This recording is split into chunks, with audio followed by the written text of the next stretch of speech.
Hola, hola, hola, hola, ¿cómo estás? Bienvenida, bienvenido a un nuevo programa de Azopardo Stream, el programa de la Confederación General del Trabajo de la República Argentina. Yo soy Juan Gentile y te saludo, como siempre, dándote la bienvenida a un nuevo programa en el que repasamos la agenda política, económica, social, deportiva también, ¿por qué no?, de la Argentina y del mundo. Hola, querida Coti Lacambra, ¿cómo estás? Hola, hola, buen jueves. Bueno, ya arrancamos con un poco más de alegría porque tenemos mundial. Sí. Ya llegó el mundial, por fin. Llegó. Así que viene nuestro mes, ojalá sea un mes. Uno siempre quiere jugar todos los partidos posibles que se puedan jugar en el mundial para fingir demencia y disfrutar un poco en esta realidad descarnada que nos toca vivir. Sí, un mundial que todos lo dijimos, tarda en crear clima, pero ya de a poquito rueda la pelota y me parece que todos empezamos a sentir la cosquillita. Hola, Ramiro Sosa, Rama, ¿cómo estás? ¿Qué haces, Juan? ¿Todo bien? Sí, yo Bien. sinceramente estamos en esa. Yo ayer, para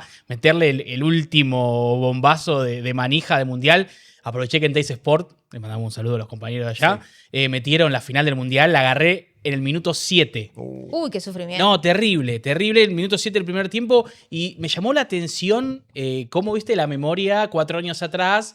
Viste, hay algunas cosas que estaban totalmente anuladas. Yo creía que, por ejemplo, el empate de Francia venía en el minuto 55. Y después, viste, nada, yo iba viendo la final, veníamos en el minuto 70, 75, estábamos... Nada, la rompimos toda. O sea, yo no entiendo cómo no es el mejor partido de la historia de los mundiales. No la volví a ver nunca, la final del Mundial. Es un ejercicio que mucha gente hizo, Sí. volver a verla porque era un partido épico. Yo no la volví a ver jamás y tengo el recuerdo, sí, de que fue un partido lleno de emociones cruzadas, ¿no? Pero Terrible. Argentina en un momento prende la máquina y la rompe. Zarpado. Muchos países, Sí. que obviamente no son el nuestro, ni Francia, sí la catalogaron como la mejor final de la que se tenga recuerdo por la cantidad de tiempo de juego, o sea, por lo que duró el partido, por el tiempo neto en lo largo que fue el partido. Hubo tiempo neto de juego altísimo. Claro. Entre los dos tiempos extra posterior al primer y segundo tiempo sumaron 15 minutos. O sea, la cobertura de otros países sobre la final del mundo sí fue destacando esto, como si no es de las mejores finales de un mundial, hay pocas que se arriben. Me acuerdo que particularmente el periodismo deportivo de Alemania destacaba mucho eso. Alemania muy acostumbrada a liquidar instancias decisivas rápido. Rapidinho. Claro. Sí. Yo creo igual que quería acotar algo a que me parece que cuesta generar clima porque, viste, como que equipo ganador no hay que tocarlo. Creo que hay algo en la multisede del Mundial que afecta un poco a generar clima. Nadie termina de entender dónde es qué Sí. cosa. Hoy la gente no sabía que el partido inaugural era en México, no era en Estados Unidos. Sí. O sea, ya hay móviles de televisión que entrevistan turistas que viajaron a Estados Unidos y que no sabían que la ceremonia inaugural no era ahí. Sí, hay quienes dicen que el cambio del sistema del Mundial, la cantidad de equipos, también bajó un poquito la expectativa, ¿no? Algunos dicen, ¿cómo puede ser que esté la selección de Curazao? Bueno, qué sé yo, como si eso le bajara el precio. Banco igual plenamente, va a ser mi selección favorita después de la Argentina. Sí. O sea, viene. Tengo mi top 3 A ver. de selecciones que voy a seguir. Dale. La nuestra, por supuesto, primera.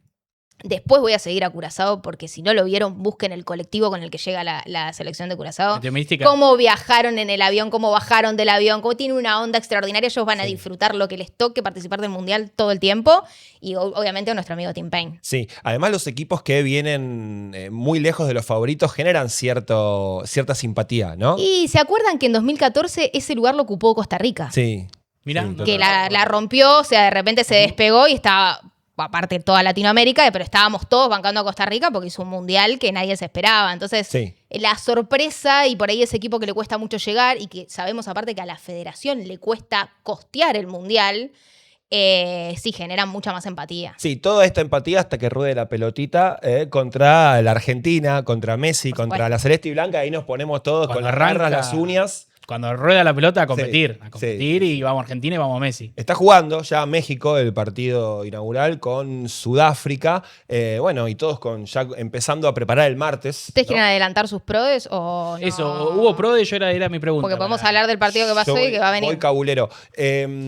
Completé mi PRODE. Ayer completé mi PRODE. Sí. Un poco largo completar, ¿no? Yo completé toda la fase de grupos. Sí, yo también. Son como 20 grupos, no sé cuántos son, un montón. ¿Y vos qué querés? Que digamos el resultado que le pusimos al primer. Yo me animo, no No, tengo si drama. quieren, a ver Ah. vos. No, yo primero le quiero agradecer a mi amigo Marcelo de ahí de Turismo, que armamos todo el tercer piso de Les Vatos. Bien. Hizo un PRODE. Yo puse 2-0 a México, pero cada vez que cuento el resultado, la gente me mira como diciendo, le erraste, pa. Los que saben de Nosotros deporte, les queremos contar al público que ratazo antes de arrancar el programa, unos media hora, 45 antes, que quedamos encapsulados acá. Así Claro. que no sabemos muy bien claro. si nos va a ir bien o bien, mal o bien en el pro. Sí, sería como el favorito en principio México, Claro. porque está jugando de local, pero sí, bueno. No, y porque aparte las ceremonias inaugurales en el Estadio Azteca, México perdió solamente en 2 ocasiones en el Estadio Azteca, Bien. oficiando de local, y siempre fueron en eliminatorias, nunca perdieron el Mundial. El Estadio Azteca, si no me equivoco, el escenario del gol histórico de Maradona a los ingleses, digo bien. Así que bueno, un césped con mucha historia y particularmente para nosotros los argentinos. Bueno, arrancamos un mes y pico mundialista, vamos a estar todas las semanas siguiendo la actualidad. También vamos a aprovechar que estamos en presencia de una periodista con especificidad en el deporte, que es Coti, así que le vamos a meter duro y parejo al mundial. Ya todos empezando a preparar la juntada para el martes. Se repite sede del mundial anterior, se cambia. Vieron que empieza todo el tema cabulero. Che, buenas publicidades. Se repite sede y comida Bueno, con los sí, muchachos. me parece bien. O sea, era picada. Vamos a parecer que somos criaturas de 15 años, pero es picada y panchito. La Bien. comida de Bien. los partidos. Yo también comí mucho, no puedo decir marca, pero comí unos snacks muy, muy malos para el hígado, muy malos. Yo también, ¿sabes? Gordito. Fue mi cábala del mundial anterior. ¿Para Que cuál? estaban Para, de digámoslo. oferta en un súper que tiene el porcentaje en el logo. Ok. Que siempre estaban de oferta para el mundial. Pero salí bien.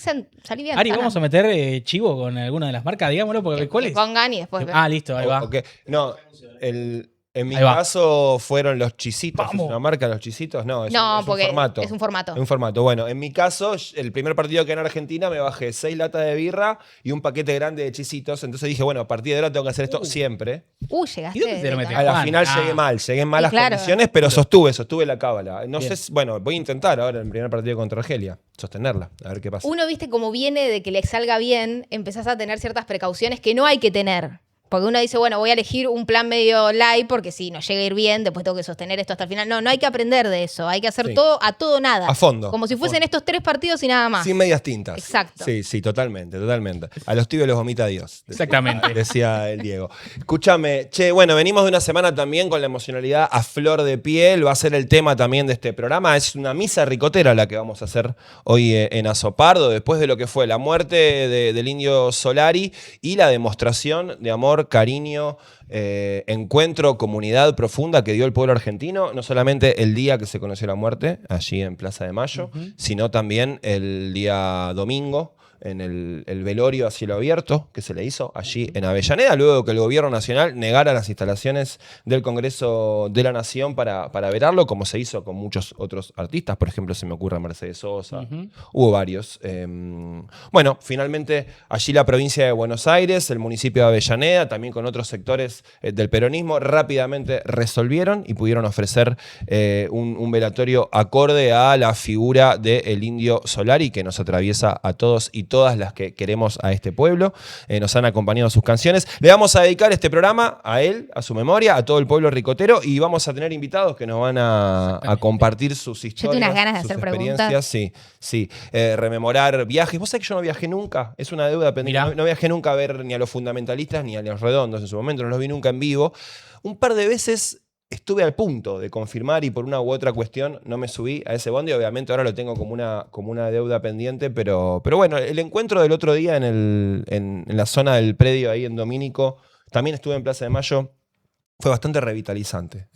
Fue también un momento donde vos decís, habitualmente se habla de que la gente está sin conexión con el otro, que está cada uno encerrado en su propia Burbuja. en su propio rollo. Y ese día estábamos todos, nadie estaba mirando el teléfono, estábamos todos reconociéndonos. Yo creo que después lo vamos a abrazándonos. profundizar cuando vengan Sí. nuestros invitados, pero me parece que también el Indio lo logró. O sea, él quería, si él tuviese que haber escrito su despedida, lo hubiese escrito así. Sí. Y eso también es porque nos preparó, o sea, un hombre que pudo prepararnos para este momento, que pudo preparar a su público para este momento, que siempre entendió cuál era el rol que él ocupaba.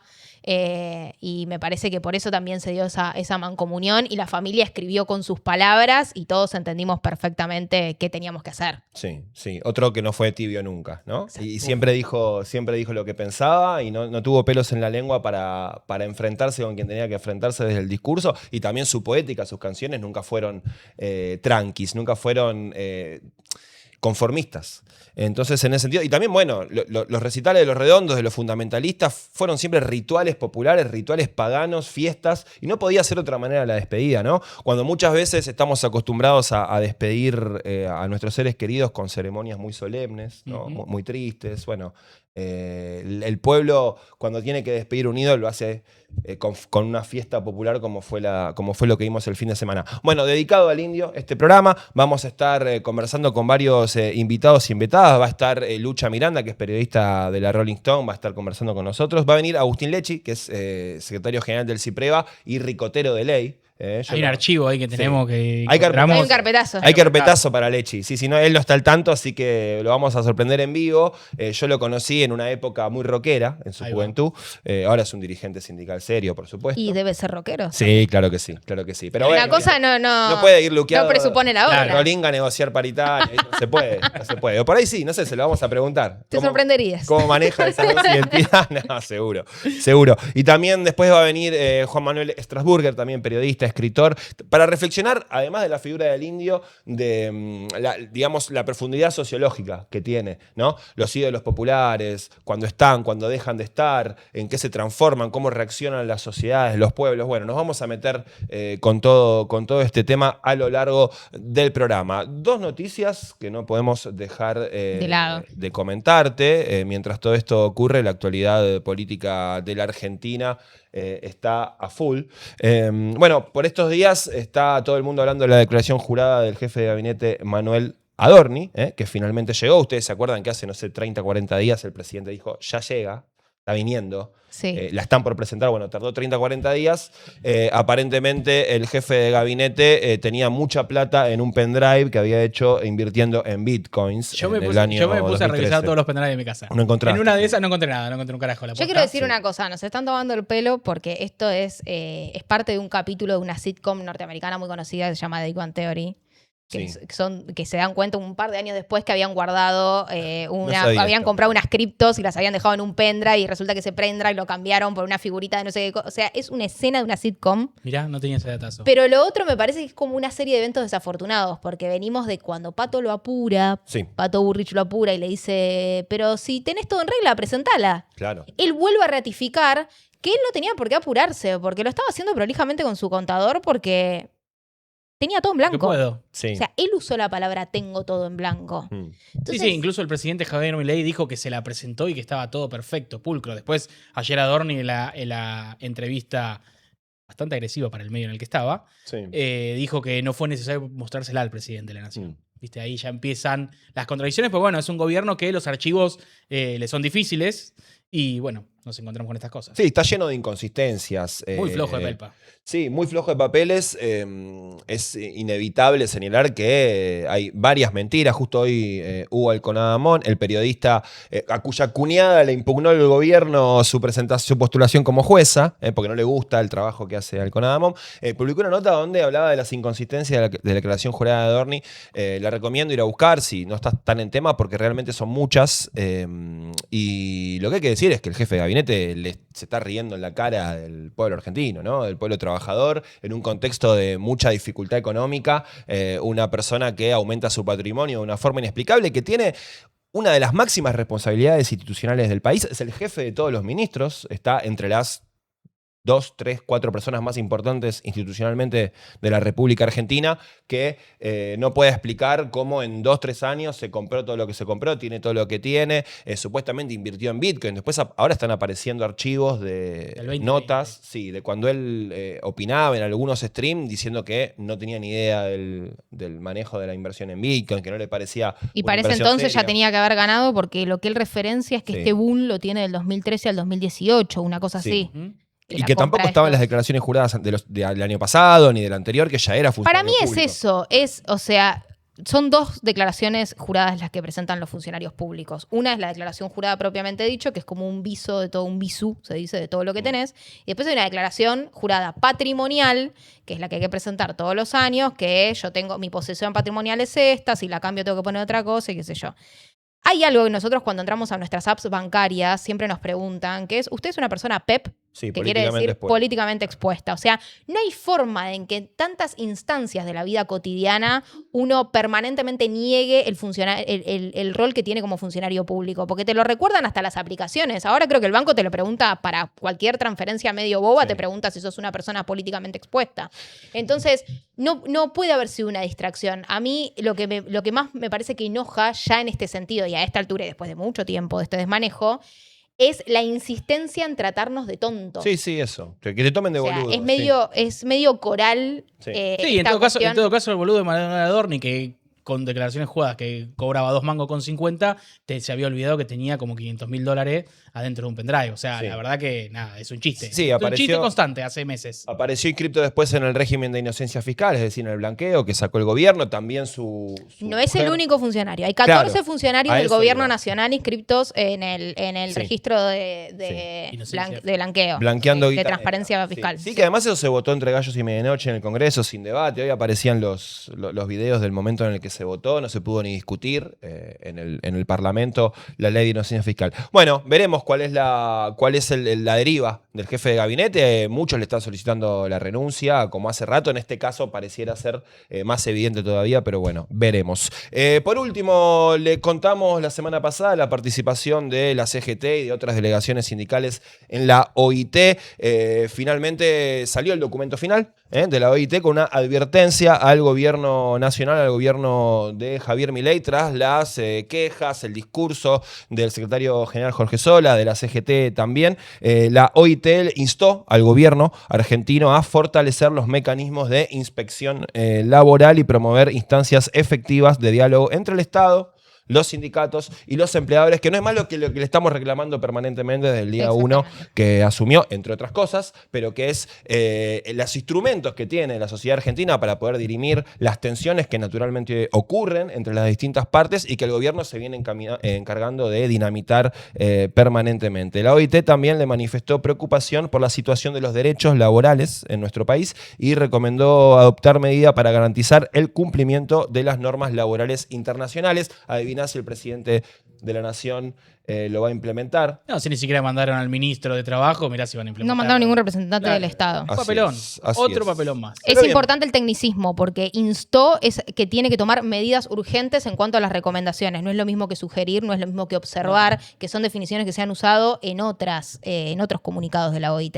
Instar ya es un llamado a la acción. Exactamente. Sí. La OIT, te recordamos, la relevancia a nivel global que tiene, el ámbito donde se debaten políticas laborales de las Naciones Unidas, el ámbito de interacción entre estados más importante a nivel global. Bien, hasta ahí llegamos con las noticias del día de hoy. Tenemos programa Misa Ricotera en Azopardo, mundialista también, así que estamos como que se nos salen por los poros toda la locura de esta Argentina que somos. Quédate ahí que ya venimos.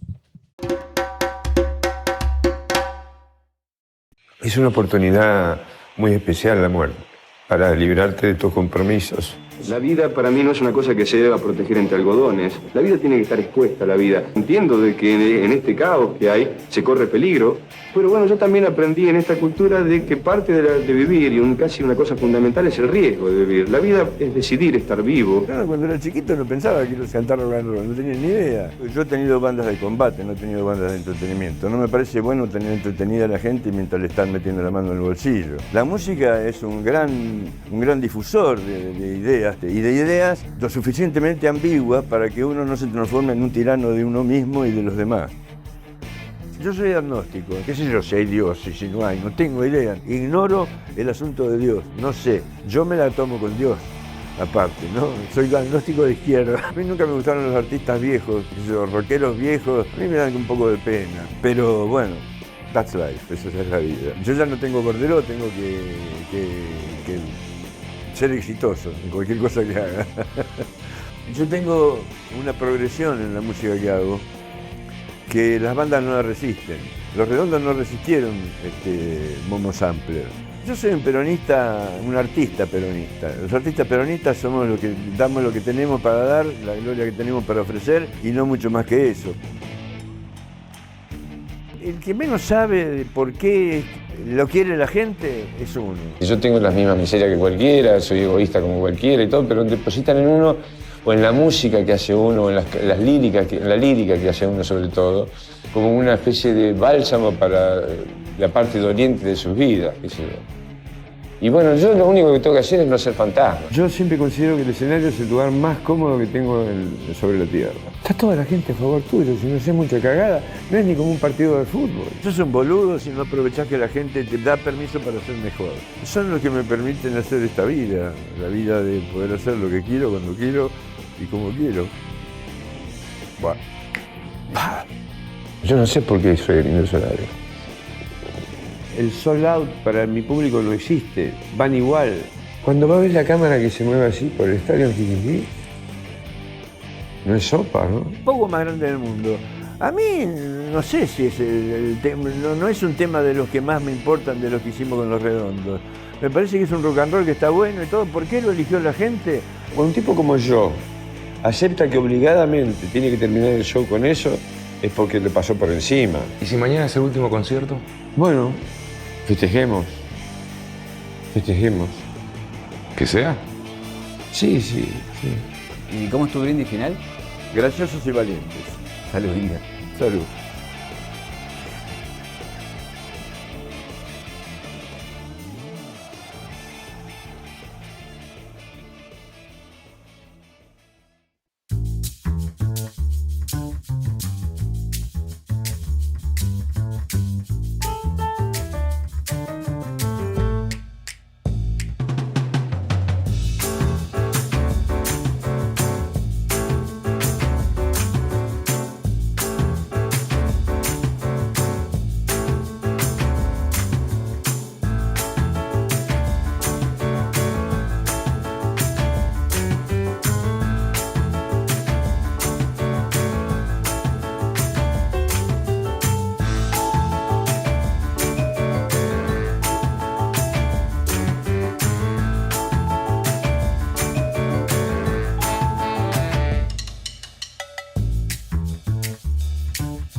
Muy bien, y continuamos en el aire de Azopardo Stream en este programa especial Misa Ricotera en homenaje a Carlos el Indio Solari, que nos dejó en los últimos días, pero ha pasado al Parnaso de la inmortalidad total y mucho más después de la demostración de amor tremenda que dio el pueblo argentino el fin de semana pasado en la Plaza de Mayo, también allí en Villa Domínico, donde se realizó su despedida masiva. Despedida que creo que solamente se cortó porque llovió a las 3, 4 de la mañana, porque si no iba a continuar el día siguiente y la noche del día siguiente. Creo que hubo mucho criterio en la familia, que aparte también tiene que ver, es un desgaste para la propia familia también. Arrancaba la semana, o sea, la semana laboral, mucho corte, había mucha gente y cuando mermó, ellos vieron que mermó la gente a las 4 o 5 de la mañana, que ya los que iban pasando podían estar más tiempo. Y ahí me parece que la decisión fue sabia porque todo había transcurrido en tanta paz. Sí, es un punto que no se resalta mucho, pero sí, de la predisposición de la familia, de Virus, su mujer, su compañero de toda la vida, consolando a fanáticos ahí, estando, seguramente en el momento más duro de su vida. Sí, seguramente. Presentamos a nuestra primera invitada del día de hoy. Ella es Lucha Miranda Sequeira, periodista de música. Hola a todos, ¿cómo andan? ¿Cómo va?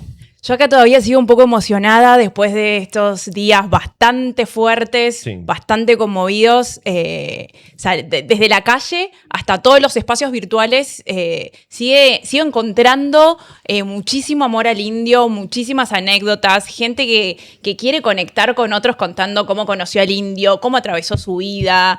Y estuve haciendo como un poco de archivo también y pensando como ideas, porque en todas partes, además de ser un fenómeno popular y de esto de juntarnos todos, de tomar Fernet y demás, hay una posición del indio de siempre presentarse como un artista que lleva ideas y que como su función social era esa, vení, yo te traigo esto, le doy este formato de canciones, lo pongo todo lindo y te lo pongo a disposición.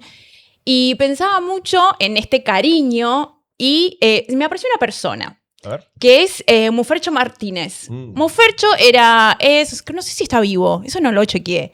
Es un poeta, tipo Enrique Sims, que cuando... Poeta maldito. Sí, y cuando los redondos todavía tocaban en teatritos, agarraba y arrancaba y empezaba a zapar con la palabra como tirando de todo. Y tiene una frase muy hermosa que dice que es imposible no amar a quien te hace pensar.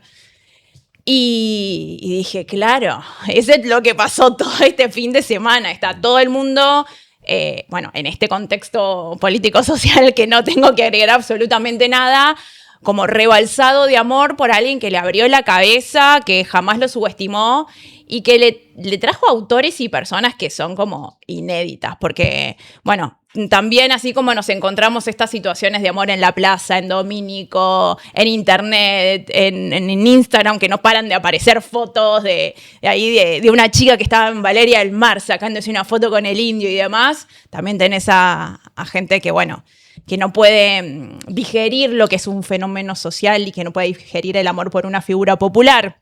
Y pensaba en todas aquellas personas y personajes que nos trajo el indio.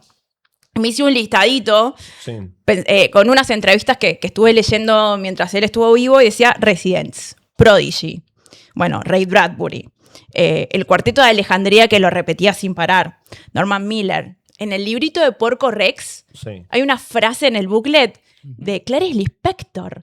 O sea, ¿vos te imaginás? 2007. Sí. Yo recuerdo haber googleado a Ray Bradbury solo porque él lo nombró. O sea, no tenía idea de dónde venía. ¿De dónde viene? ¿Quién? O sea, yo soy de Tucumán. Imagínense si acá las cosas llegaban un poco más tarde. A Tucumán te llevaban 50 años más tarde. Entonces, sos rara. ¿Quién es Jackie Uraque? ¿Qué sé yo?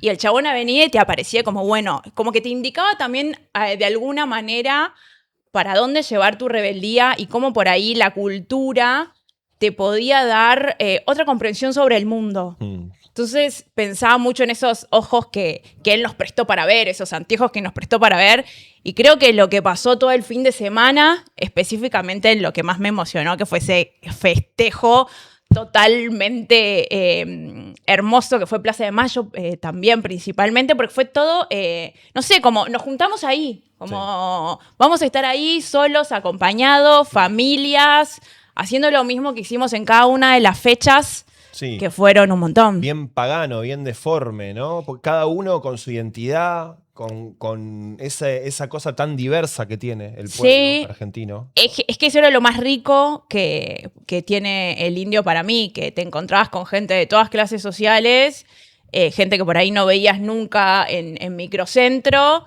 y que de repente estaba presente. Y no solamente era un fenómeno porteño, no era un fenómeno porteño, sino algo tan federal que eso también hizo que pasara que te encuentres como gente de todas partes, que es como estoy acá, quiero y de extranjeros, que era como que veía haciendo como historias y demás, de no entender qué es lo que está pasando, qué les pasa a ustedes que se murió un cantante, ¿no? Sí. Entiendo que sea más reduccionista para alguien que lo ve desde afuera, y están todos acá y todos dándole la espalda a Casa Rosada. No sé si en algún momento se lo pensó así.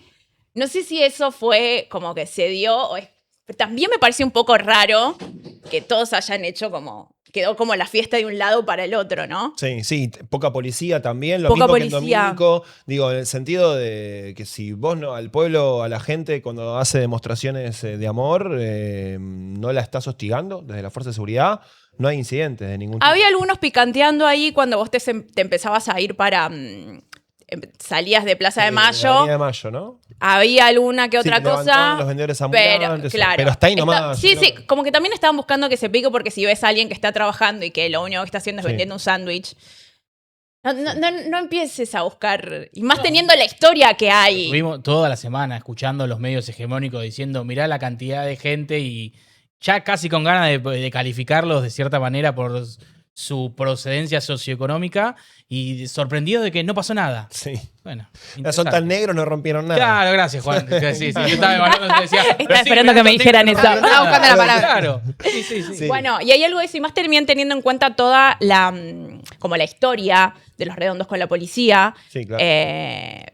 Bueno, yo contaba hace rato que soy de Tucumán, y el primer acercamiento que tengo con la banda es porque a escondidas de mi familia vi Sin Condena, que era un programa de tele que aparecía en Canal 9, en la tele de Alejandro Romay. ¿Eras niña? Muy niña, lo vi a escondidas. Yo también me impactó, me acuerdo. Bueno, vi 2 capítulos. Uno donde Luis Luque hacía de Luca Prodan, muy importante, véanlo en YouTube si lo encuentran. Y segundo fue la muerte de Walter Bulacio. Me lo acuerdo mucho. Que lo hacían como si fuera novelada, con un poco de ficción, pero te contaban como todo el caso.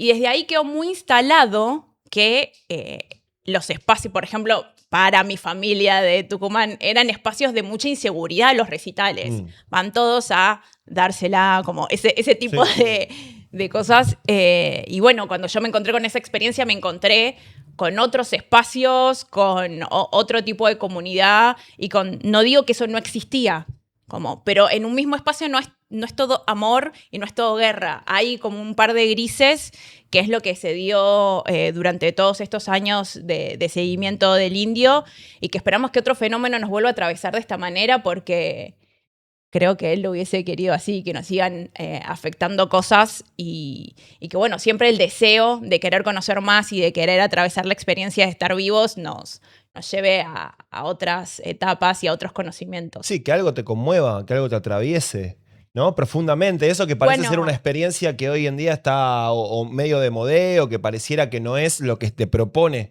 la mayoría de la oferta, digamos, cultural, discursiva, hegemónica. La diferencia del indio y de lo que representa a Los Redondos era justamente una apuesta fuerte por... Te tira una letra y una música que no es facilita de digerir. Y si vos conectás con eso, te conmueve profundamente. Yo estoy conmovido cuando lo hago. Esa era la propuesta. Bueno, y también hay otras maneras de buscar las canciones, porque... y otra manera de conectarte con los demás, porque no nos olvidemos que tenemos todavía todas esas grabaciones que no están en la discografía, que son como las canciones tipo... Claro.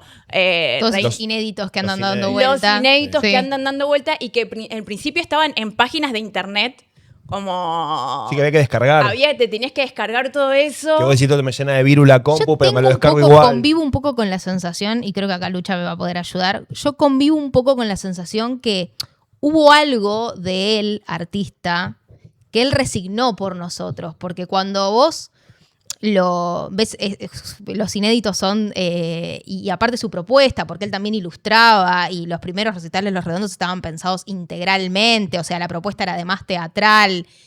Después fue creciendo tanto que ahí también hubo una resignación de lo que ellos querían hacer en pos de lo que el público iba a ver. O sea, hay varias entrevistas que él como que lo deja medio dicho, ¿viste? Y para mí que incluso sea el tema, dice. O sea, hay ahí como una postergación. De la banda under multiperformática que era en sus inicios, claro. Sí, en la entrevista previa que escuchamos, él mismo decía esto del pogo más grande del mundo, una persona con mi carácter, lo deja que pase, que esa sea la última canción, porque me ganaron, de cierta manera. Claro. Decía. Se entregó a lo popular. Y es que eso era lo que estaban esperando todos. Yo el fin de semana teníamos como dentro de mi grupo de amigos con los que íbamos a ver yo no llegué a ver a Los Redondos, pero sí muchas veces al Indio. Era una canción que no se escuchaba en los asados. O sea, es una canción para los vivos. Si estamos en una casa o en lo que sea, sacá jijiji. Eso solamente es para el vivo. Y cuando lo escuchaba con otras personas había como como un acuerdo tácito de que eso iba a ser así, y ahora lo escuché por todas partes y fue como, ya fue, no importa. Ya no, y la importancia de lo ritual también, ¿no? Esta idea, esto de los rituales como algo que nos une con los otros, con una música, con una cultura, como algo importante de cultivar, ¿no? Y que eso nos constituye de alguna manera. Es que creo que es una combinación de lo que hablamos hace rato, de las ideas, de lo performático, de la búsqueda, de que siempre tenías como una capa para rasgar. Escuchaste por primera vez la canción, después le encontrás otro significado, después hay como algo bibliográfico, después encontrás una pintura, después está Clarice Lispector, después como es como que hay distintas obras y dentro de esa misma obra es mucho más abarcativa. Entonces, como que hace en un momento, ¿cómo puede ser que algo me dé tanta información, por favor? Y creo que esa situación de no subestimarte como público y así como te escucho y pongo jijiji, también entiendo que vos vas a tener la suficientemente destreza para apropiarte de esta obra, hacerla tuya y sacarle el jugo que vos quieras. Lucha, ¿fuiste a laburar la Plaza de Mayo y a Domínico o fuiste en calidad de oyenta? No fui. ¿No fuiste como periodista? No fui como periodista porque no podía. Claro. No podía. La última muerte, bueno, lo de Maradona me atravesó porque estábamos en pandemia y la muerte anterior que me había atravesado de esta manera había sido la de Spinetta. Y siempre trato de separarme, así como cuando trabajo, entrevisto a un músico, a una música, trato de separarme un poco de esa persona. Y acá... ¿No hubieras podido? No hubiese podido.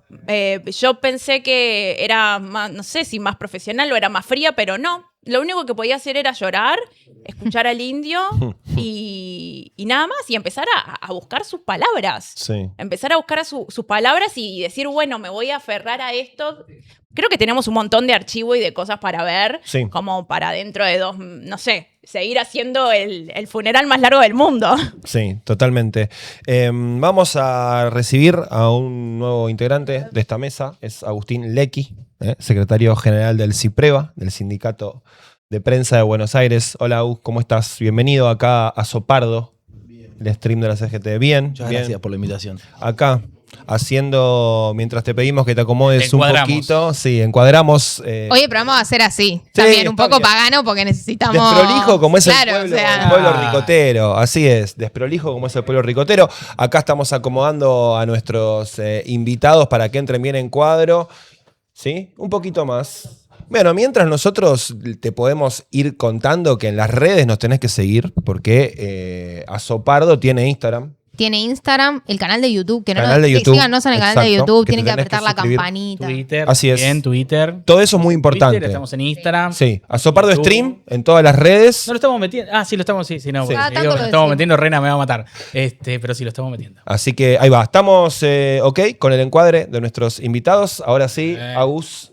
Bueno, veníamos comentando, compartiendo sensaciones de... esto es una misa ricotera sindical que estamos haciendo Falta en Azopardo. Bueno, no sé, vos ¿cómo lo viviste? ¿Cómo viste la muerte del Indio, lo que pasó el fin de semana, desde lo personal subjetivo? Bueno, si bien ya un poco nos venía avisando hace varios años de su situación de salud y que se iba despidiendo, como que en ese sentido, si uno lo piensa racionalmente, no fue sorpresivo, a mí en ese momento me sorprendió. Y bueno, nosotros laburamos en prensa, en la comunicación. A mí me pasó algo muy parecido con Maradona en dos sentidos. Por un lado, en lo sentimental, porque para mí son mis dos referentes máximos. Pero también en que primero tuvimos que resolver quilombos de laburo y gremiales. Entonces uno en el primer momento resolvió la responsabilidad que tiene y recién después tuve un momento para bajar y caer. Bueno, el domingo estuvimos un rato ahí en Domínico, en esa movilización popular de despedida al Indio. Bueno, con una tristeza enorme y también una retrospectiva en lo que es toda la vida, por lo menos mía, porque yo nací con Los Redondos, porque tuve la suerte que mi papá y mi mamá me llevaron de chico a ver a Los Redondos, a Racing, a River, y después fui a ver al Indio siempre, con mis amigos, con mis compañeros de laburo del sindicato. Y bueno, entonces en todos los momentos de mi vida me atravesaron Los Redondos. Hacía los viajes, las famosas, los viajes con compañeros, en micros, con las banderas. No sé, me dijeron que hay un archivo por ahí. Eso, tenemos archivo, me parece, ¿no? Hay archivo Algunos para dijeron ver carpetazo y otros dicen archivo. Yo dije archivo. Sí, si lo tienen a mano lo podemos ir tirando. Sí, me gustaría que algunas historias, algunos recuerdos de las A mí me sensaciones de gustaría que viajar. ellos digan a ver en cuáles coincidieron, porque también era muy difícil encontrarse ahí. ¿A cuáles fueron Bueno, ustedes? Lucha nos decía que fue a los fundamentalistas más que nada. Yo fui fundamentalista 2010 Tandil, que arrancó con una canción de Manal, Sí, Jugo de Tomate Frío. Que ese día tocó post crucifixión también. Ese, después de esa canción, así arrancó muy Sí. tranquilo. Tremendo, fue ese show. Sí, me acuerdo. Después fue Junín. No, después fue Junín y Mendoza. Mendoza caía aguanieve. Que era fue ese, el y arranca con aguanieve. el velito. Sí, yo trabajaba en microcentro, salí de un Sí. microcentro y me fui directa a Constitución. De Constitución nos fuimos en micro, fuimos al recital, volvimos y creo que me enfermé una semana. Pero todo valió la pena. Yo ese día paré en una carpa que pusimos enfrente del predio. Era en el sur de Mendoza y viajé un día antes, hicimos una movilización en la puerta de un diario allá en Mendoza y al día siguiente fuimos al recital con mi hermano, un par de amigos y el otro día cuando posteé algo en las redes elegí arrancar con la foto con la que sale el Indio, que es esa medio conocida que él abre las manos y arranca el show así y a mí tengo un recuerdo muy lindo de ese momento porque me sorprendió que arranque con Luzbelito y arranca con cómo arranca el disco, con el sonido ese de antena, así que bueno, sí, me acuerdo mucho de ese show. ¿Y qué lugar tuvo la música del Indio, de Los Redondos, del Indio solista? Le pregunto a los dos, en su formación como lo que son hoy. Como en el caso de Agus, secretario general del CIPREVA, vos periodista que escribe en Rolling Stone, en otros medios, ¿sienten que fue formativa en términos de los adultos que son hoy en día? Yo creo que sí, totalmente. Primero porque, de alguna manera aprendí como profesional y como mujer a pararme de manos ante cualquier cosa que no me parecía correcta y a formar un criterio propio. Porque alguien creía en mí para armar mi propia visualización del mundo. Y dándome herramientas, que creo que todo esto que contaba de cada una de estas personas, tanto a nivel musical como a nivel literario, me generaron una visión del mundo que es muy particular y es muy mía. Y eso me ayudó tanto como persona como en la profesión. ¿Agus? Sí, también comparto. Yo siempre digo que para mí Los Redondos no fueron una banda de música, sino que fueron un espacio de formación en todo sentido, no solamente de lo político, sino de lo humano, de lo cultural. Y bueno, si bien nosotros ya agarramos una etapa de los Redondos muy al final, en mi caso, que tengo 40 años, y después del Indio, de los fundamentalistas, pero bueno, uno reconstruyó hacia atrás todo lo que implicaban como contracultura. Y esto que el Indio dijo muchas veces de ser una banda de combate. Entonces, para mí eso de medio remar en contra de la corriente, de, no sé, en el caso nuestro, en los medios de comunicación construir un sindicato, en los lugares donde es difícil construir gremialmente, elegir la sindicalización como una forma también de expresión en algún punto, cuando recuerdo teníamos etapas de censura como tenemos ahora muy importantes, pero antes que por ahí eran no estaba tan naturalizado como ahora, no era tan permanente como ahora con el gobierno de Milei. Recuerdo que nosotros teníamos hechos políticos, no solamente gremiales, como la foto que se sacan todos los compañeros y compañeras en el diario La Nación, y esos para mí son gestos como recontra ricoteros, ¿no? Recontra contraculturales y recontra combativos en un contexto que a lo que te invita es al individualismo, a salvarte vos, o a mirar para un costado, o a no meterte. Y yo creo que el indio, en toda su trayectoria, nos invita a meternos, pero también cuidando lo estético y lo artístico, ¿no? Sí. No meternos de un lugar burdo, de un lugar de putear por putear o lo que sea, sino a construir cómo meterse y cómo intervenir políticamente. Y el indio en todas las etapas históricas intervino políticamente de una manera súper cuidada, a veces súper sutil. No sé, en una época contrarrevolucionaria como la década del 80, 0 de octubre, donde se reivindicaba, no sé, la primavera alfonsinista, y hablar de los presos políticos en un bayón en fines de la década del 80.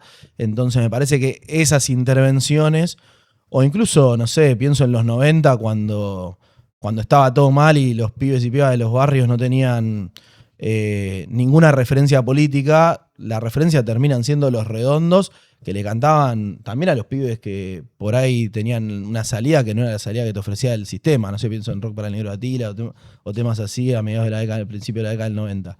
Así que bueno, nada, sí. Eso para mí tienen como en toda su historia intervenciones políticas sin la necesidad de que sea una cuestión absolutamente explícita. Que por ahí otras bandas la tienen y no está mal. Sí, o por ahí lo hacían en una entrevista, ¿no? En los últimos años dio más entrevistas que en su trayectoria. Sí, pero yo creo que sobre todo con la obra de Los Redondos, sí, y también del Indio fue recontra confrontativo con los distintos sectores del poder de los distintos momentos. Sí. ¿Compartimos alguna cosita de lo que pudimos ver en esos días de despedidas? Si lo tienen a mano los compañeros del control. Tenemos, por ejemplo, una chica que hizo más o menos una declaración de principios, de profundo análisis político, sociológico, que la verdad quedamos todos bastante conmovidos y representados por las palabras de la compañera, que se dedicó a hablar del rol que tuvo la poética del Indio respecto de la reivindicación de los rotos. Los rotos, los olvidados, ahí la tenemos, mirá. Ella, la verdad, diputada nacional por lo menos la quiero en las próximas listas. Mira, a mí me parece que el Indio es mucho, pero es el dios de los rotos, me parece a mí. No a todos les atraviesa. Muchos quieren que les atraviese y no pueden. Y todos los que estamos acá me parece que tenemos algo en común, que es que estamos rotos un poco. Y sentimos que el Indio nos escribió y nos habló a cada uno de nosotros, por lo que sea, chorros, drogadictos, suicidas, apaleados, no importa. Yo la verdad que siempre fue una banda y una música que siempre tuve de fondo y me caló y me entró cuando me rompí y tuve una grieta y lo único que tenía más abajo del fondo donde estaba era la muerte. Y la muerte me dio 2 veces un beso en la frente. Y ahí cuando me tiré y reposé, las letras del Indio que sonaban de fondo empezaron a tener sentido para mí. Y la lealtad de estar acá es un momento muy justo para todos porque esto nos obliga a organizarnos, a estar juntos. Cuando sentimos que perdemos y perdemos y perdemos y perdemos, ocurre esto que nadie quiere, pero se hace eterno, se hace eterno. ¿Cómo te llamas? Agustina, de Paraná, donde nació el Indio. Qué buen testimonio que acabas de traer. Y bueno, y nos quedarán pocos, pero somos muchos para bancar a los pocos que nos quedan. Y vamos a seguir hasta lo que sea. El último baile con el Indio cerca es pero vamos a seguir. Seguro, Agustina, que muchas... Bueno, y ahí deja plantado una semilla, ¿no? Lo dice Agustina y creo que lo dejó plantado lo que pasó este fin de semana con esa demostración profunda de amor del pueblo, de encuentro, de mancomunión total, en un contexto donde lo que viene de arriba es otra cosa, ¿no? Nos quieren a todos peleados, divididos, cada uno en su, lo decimos siempre, ¿no? Cada uno en su metro cuadrado. Atomizados. Atomizados totalmente. Si puede ser el primer paso para otra cosa, ¿no? Es lo que todos por ahí tenemos un poco, se nos prendió esa chispita el otro día. Bueno, en muchas de las entrevistas que daba al principio de los 2000, cuando estaba por sacar tanto el primer disco, El Tesoro de los Inocentes, como Porco Rex, habla de, el Indio cuenta de esta necesidad que tiene de que algo se rompa para generar este nuevo orden que nos vuelva a dar como un listado de prioridades distintas a las que teníamos nosotros. Hablaba mucho de biotecnología, no sé en qué estaba pensando, pero planteaba mucho esto del nuevo orden. Sí, de hecho, y antes, más allá de que, como decís vos, en esa etapa lo dice más desde... Incluso en Último Bondi. En Último Bondi tiene esos prologuitos, esas frases que tienen los discos de Los Redondos, que habla de, dice, mutar porque vale la pena la leyenda del futuro. Pero ya antes, en La Mosca y la Sopa, con Nueva Roma, que en realidad es un tema que parte de una especie de cuento, de ensayo del Indio, que es anterior a La Mosca y la Sopa, ya habla de ese nuevo orden, de lo que hay que construir, y en algún punto la sensación que a mí me da todo el tiempo es que está hablando de la necesidad de cambio social y la necesidad de intervenir para eso. Por ahí uno hace una lectura, lectura que uno le conviene, obvio, uno quiere que coincida con uno, pero yo creo que en algún punto está viendo eso, y volviendo a lo de Domínico del otro día, yendo a algo mucho más terrenal, pero por lo que decías vos en la pregunta, si algo distinto es posible y demás. Creo que también lo que hay que destacar, más allá de lo del Indio y Los Redondos, que obviamente es lo que a nosotros nos conmueve, es también la gestión de Axel de Ferraresi, porque, digo, venimos de experiencias. Primero, el maltrato en la Plaza de Mayo el viernes, de parte de Jorge Macri a la gente que fue a la Plaza de Mayo espontáneamente. De la negación de Martín Menem y de Javier Milei de no querer hacerlo en la ciudad de Buenos Aires. No quieren que se junte gente que piensa distinto a ellos. Pero también hay que hacer una autocrítica de las malas gestiones nuestras, de quienes somos peronistas, por ejemplo, en la movilización de despedida a Maradona, o del Mundial mismo, ¿no? El festejo del Mundial 2022, ahora que está empezando el Mundial. Así que también ahí me parece que hay algo que resaltar, ¿no? La gente, los ricoteros movilizándonos pacíficamente, conteniéndonos, abrazándonos, bajo la lluvia, fue muy emotivo, y también un gobierno que pone toda a disposición, un gobierno municipal y provincial que pone toda a disposición para que eso se pueda llevar adelante. Coti, tenemos preparado una pastillita, Yo traje una algo información. un poco para cortar, como siempre, viste que los deportivos llegan para cortar un poco.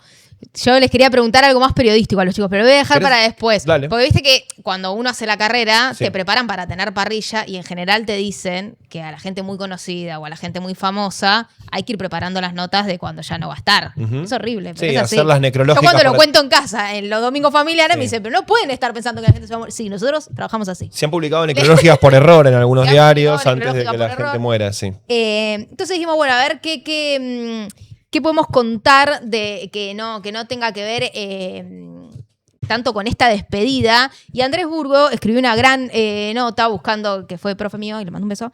En Estados Unidos. Que está en Estados Unidos, sí, que ya están todos ahí con cabeza en el Mundial, pero antes de irse, nos dejó esta maravillosa historia que es, les voy a pedir a ver si tenemos la fotito. ¿Por qué el Indio se apoda Indio? ¿De dónde viene el apodo?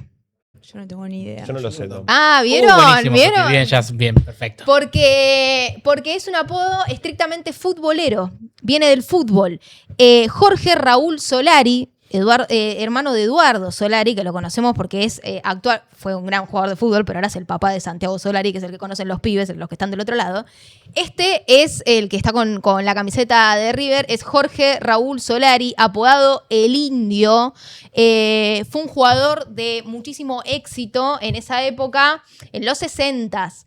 Y en la biografía del Indio, él le cuenta a Marce Figueiras le pregunta, ¿y el apodo de dónde viene? Y él le cuenta, le dice, a mí me empezaron a decir Indio, no era tan chico, en La Plata, dice, y yo creo que es por el entrenador, que en ese momento debía ser jugador. Y es este jugador, que después fue jugador de la selección, él fue con la selección argentina al Mundial de Inglaterra en 1966. Y claro, es coincidente porque formado en Newell's, después tenemos una perlita para el final. Jorge Solari, formado en Newell's, va a jugar a Vélez, juega 2 años y después se va a jugar a River, juega 6 años, tiene una carrera de total éxito donde lo citan a la selección. Y en 1970 va a jugar a Estudiantes de La Plata. ¿Quién vivía en la ciudad de La Plata? Ahí va. Solari. Hasta ese momento, también lo cuenta el indio Carlos Solari, lo cuenta en la biografía, dice, a mí hasta ese momento me decían Carlos, Carlitos. También dice algo muy tierno, que es, yo era mal llevado, pero a mí me querían todos. Me regalaban camisetas de fútbol todos mis vecinos para que yo me haga de uno o de otro. Yo siempre fui de Boca, dice ahí. Siempre, nunca me tiró la blanca con la banda roja. Nunca me tiró, dice que es una frase muy... Nunca me tiró ni bola. Dice, y él dice, no, a mí de grande, claro, me empiezan a decir indio. Por un parecido que yo realmente no encuentro, o sea, no...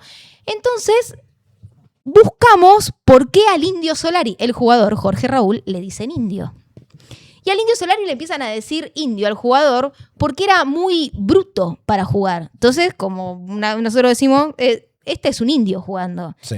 Y es un apodo que le ponen en su barrio, en Rosario. En Newell's juega, los 2 años que juega, lo llaman indio de apodo, pero es un apodo que no trasciende.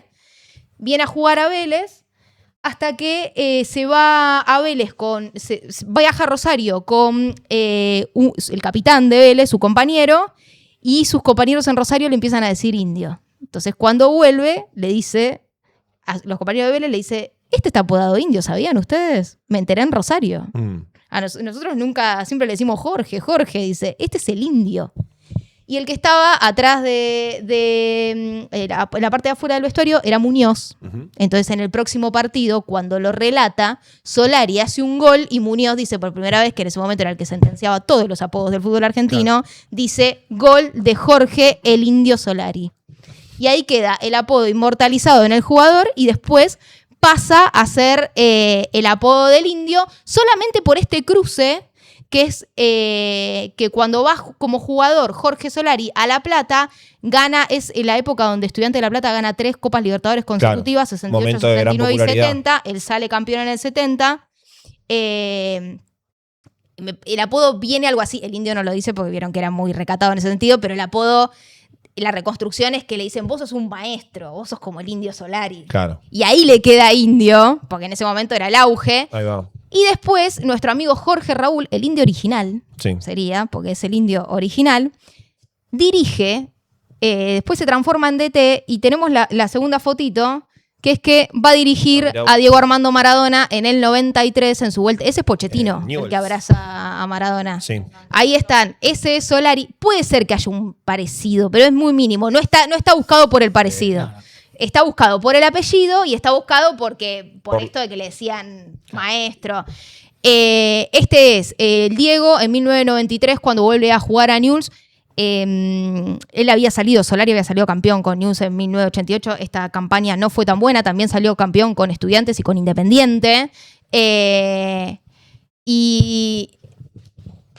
a mí lo que me da un poco de gracia es que le preguntan al Solari original, le dicen, ¿quién es el verdadero indio?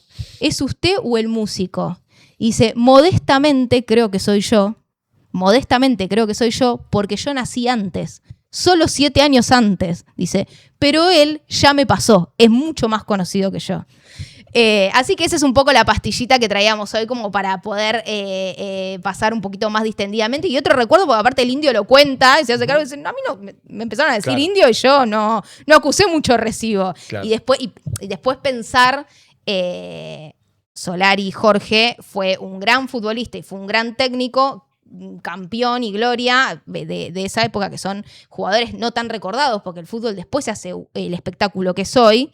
Y un poco lo gastan, él todavía está vivo, tiene poquitos años más que el indio, y un poco lo gastan porque dicen, bueno, vos hiciste grande a Estudiantes, a River, a Independiente y al Indio Solari. Bien. Ahí está la historia del apodo del Indio Solari. Yo no tenía ni idea, así que gracias Coti por reponernos esta información. Para los asados. ¿Tenías una pregunta para los chicos antes? Yo les quería preguntar si ellos como periodistas identifican, y como fanáticos, identifican el momento de un poco lo que veníamos hablando antes con Lucha, en el que el público de Los Redondos cambió. ese público que los iba a ver, que fue al primer recital en Salta, y cambia y muta al público de Los Rotos. No sé si quieres arrancar. No, yo recuerdo que el Indio varias veces habla de que hay etapas generacionales, ¿no? Una es Patricio Rey, su Redondito Ricota, los Redonditos Ricota, los Redondos, y ya la última es los Redó. Yo creo que la de los Rotos somos los Redó, que es la última. Sí. La más vinculada a las hinchadas de fútbol, a las bandas que paraban en la calle. Ya No con sé la si destrucción de los 90 escucharon avanzada. el otro día el chico ese, que creo que es concejal en Quilmes, que estaba en Gelatina. Hermoso lo que decía también en la Plaza de Mayo, antes de Domínico. Y que era muy de eso. Decía, yo paraba con los pibes en la esquina y eran la cumbia o los Redondos, y los Redondos a muchos nos salvaron. Y te abrían un mundo nuevo. Un mundo que no estaba en la esquina. Esos son los Redó para mí. Yo no sé cuándo cambió porque no lo viví, pero siempre cuando hablaba con mi vieja, sobre todo, que es la más ricotera de la familia, ella me decía, no, ella los había dejado durante 15 años de saber de la existencia. Cuando yo llegué y le dije, che, hay una banda, qué sé yo, medio que se me cagaba risa y decía, yo los iba a ver. En los 80, en el Prepa Under. Nadium, Claro. ¿entendés? Claro. Entonces, bueno, es otra generación, otra cultura, nada que ver. Entonces creo que hay varias etapas. Sí, y aún también del Indio solo, porque Sí, si vos también. pensás desde el Los primeros primer... años no son tan masivos incluso. Los primeros años no es tan masivo, y lo de después, mi primer recital, éramos toda una fila de chicas caminando y estábamos en el medio de una redondela de varones por si acaso nos robaban o nos pasaba algo. Y al último recital, no me acuerdo si fue Junín o si fue Mendoza, ya íbamos nosotras solas, caminando por el medio de la calle, que hacías como esas 10 kilómetros hasta que llegabas al estadio y demás, y ya era una situación como más suelta porque el público ya estaba más blando, en el aspecto de que no era tan rudo y que nadie nos tenía que cuidar de nada. Estábamos como más sueltas, y eso a mí me llamó muchísimo la atención, de ir toda agarrada, rodeada de varones. Me acuerdo porque estábamos en el centro, medio como ahí con guardaespaldas, a después poder hacer la tuya, tomarte un fernet, ir a pedir fuego, volver. Eso me llamó también muchísimo la atención, y no llegué a la barría porque ya para mí era un montón. Antes de hacer una pregunta que sale un poquito del tema puntual del Indio, les quiero preguntar, disco favorito. El 1, no me vengan con top 3, nada de eso. Vamos a poner toda la carrera ya que estamos redondos. Solista y redondo. O si quieren hacemos 1 y 1. Puede ser solista y redondo. Sí. Más fácil la ponemos, pues si no se complica. Dale vos. Yo arranco, lo mío es polémico. A mí me encanta Momo Sampler. Me encanta. Me banco, que elijas como sampler me parece muy ricotero. A ver, tal vez porque es lo primero que me traspasa, y lo demás me queda un poco más Yo me lejos. acuerdo cuándo y dónde lo compré. Pues lo compré el día que salió, en el Tower Record que existía en Santa Fe. Sí, claro. Con la escalera mecánica esa grande. Y Callao, ¿no? Sí, De la Bamba. Florida, por ahí. Sí. Tower Record. Sí. Fui a la noche a comprármelo el día que salió con mis compañeros de la secundaria. Estábamos re emocionados. A mí me lo regaló un primo, fue como, bueno, toma, escuchá, hacete grande. Y después, sí, como que Era como los pantalones del siglo XVIII, tomá. Sí, eran como unos pantalones. Eran los como, ahora dejá de escuchar esas cosas que escuchás vos. Y del Indio, Porco Rex. Porco Rex es educación sentimental pura. Total, sí. ¿Agu? Para mí el Indio es más fácil porque el Tesoro a mí me encanta, así que elijo ese. Los rondos no tengo. Tengo generacionalmente, creo que la Mosca y la Sopa para mí fue el que primero escuchamos. Y sí. Pero, no sé, por un lado, no te puedes quedar con uno. Luz Velito, pero Octubre por lo político, no sé. Sí. Es difícil elegir. Es difícil elegir. Y tengo tatuado en el brazo Cordero Atado, así que. Bueno, entonces, pero que no es el favorito. Qué sé yo, ¿no? Escúchame, cortito, pero para cerrar el segmento, aprovechando que está Agu y está la compañera que es trabajadora también de prensa. Bueno, estado de situación del sector. Se presentó el Estatuto del Periodista en el Congreso el día martes, con la idea de que se sancione un nuevo y mejor Estatuto del Periodista que el vigente, que había sido elaborado y sancionado por Perón, o quiso ser eliminado por la reforma laboral. Se logró que se extienda por un año más. Contanos un poco, Agus, y también preguntarle a Lucha también su mirada como trabajadora de prensa del estado actual de la profesión. Sí, vos lo contaste recontra bien y sintético. Con la reforma laboral, el 31 de diciembre quedaría derogado el Estatuto del Periodista. Logramos a prórroga porque la intención era derogarlo inmediatamente. Nosotros tenemos convenios colectivos, pero el estatuto es una ley marco que está por encima de los convenios colectivos de trabajo y que incluso respalda en los casos en donde el convenio no se cumple, que lamentablemente en los medios es muchísimo. Nosotros presentamos una actualización, también jugando un poco con este pretexto del gobierno de la modernización. Digo, este gobierno y los empresarios en general no quieren modernizar nada, no quieren regular nada. Somos nosotros permanentemente los que insistimos sobre eso. Y nuestra propuesta están los ejes fundamentales del estatuto original. Eliminamos un montón de artículos que efectivamente estaban en desuso y que nosotros no desconocíamos eso, nunca lo negamos. E incorporamos otros sobre inteligencia artificial, plataformas, teletrabajo, que fue otra norma derogada. Algunos aspectos vinculados a la perspectiva de género, que obviamente a mitad del siglo XX no existía.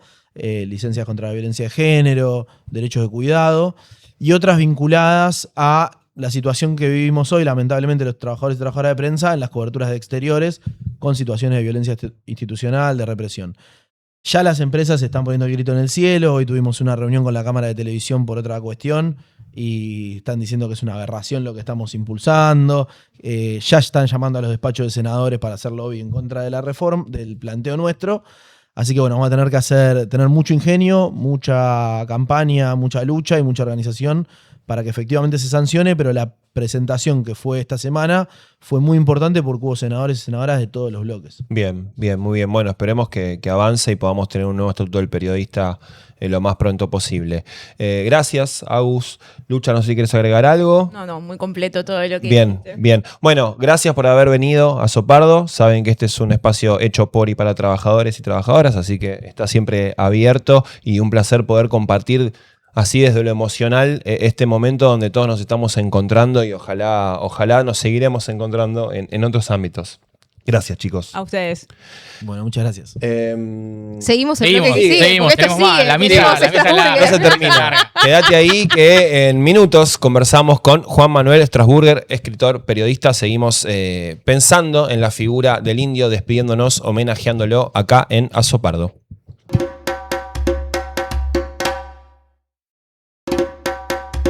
El avance de este gobierno es muy brutal. A 11 años de ese grito masivo que fue el Ni Una Menos, volvimos a construir una concentración masiva en un momento donde el gobierno nacional hace tiempo que nos eligió a las mujeres y diversidades como enemigas, y la verdad que el movimiento feminista responde en las calles, en unidad, organizada. El gobierno de Javier Milei es un gobierno que nosotras cuestionamos desde la CGT porque es un modelo que nos excluye, que nos expulsa, que nos está endeudando, que además nos invisibiliza, que nos acusa, que nos retira políticas públicas de asistencia a las víctimas de violencia. Incluso con la reforma laboral se llevaron adelante modificaciones que atentan contra las mujeres en el mundo laboral, en el mundo del trabajo, todo lo que tiene que ver con las distribuciones de licencias, que en general las mujeres, que son las que mayoritariamente asumen las tareas de cuidado, están más limitadas para tomarse recesos vacacionales, y lo hacen en general en épocas donde los chicos y las chicas están en las escuelas, ¿no? Y obviamente la consigna que es general, que tiene una potencia que es Ni Una Menos, vivas, libres y desendeudadas nos queremos. Creo que eso resume lo que estamos viviendo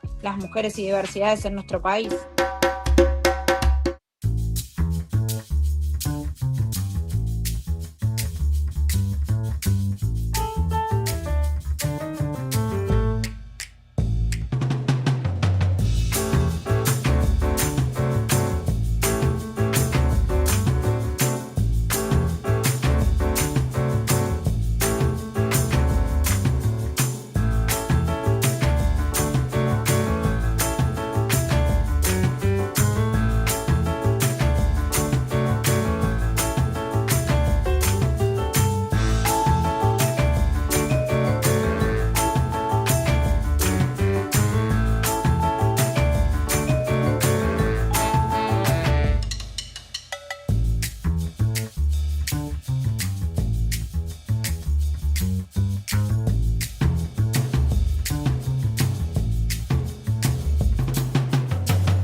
Muy bien, y seguimos en esta misa ricotera en Azopardo Stream, celebrando, recordando, homenajeando la figura de Carlos el Indio Solari. Y ahora momento de presentar a otro de nuestros invitados, en este caso es Juan Manuel Strasburger, periodista, escritor. Hola Juan Manuel, ¿cómo estás? Bienvenido. ¿Cómo están? Un gusto estar acá. La verdad, para mí también, te contaba, te sigo desde la época de Laura Pulenta. Bueno, qué lindo. He ido a los Festipulés. Qué bueno, qué bueno. Así que me tocaste el corazón. Era como fan de toda esa movida. Ellos te hablaban de las bandas indie de ese momento. Hacían unos compilados que había como 30 bandas que vos las tenías que escuchar para ver qué era lo que estaba copado del Bander. Claro. En ese momento, el Mató. Yo escuché el Mató en esos compilados del Festipulenta. ¿Alguien nos puedo preguntar?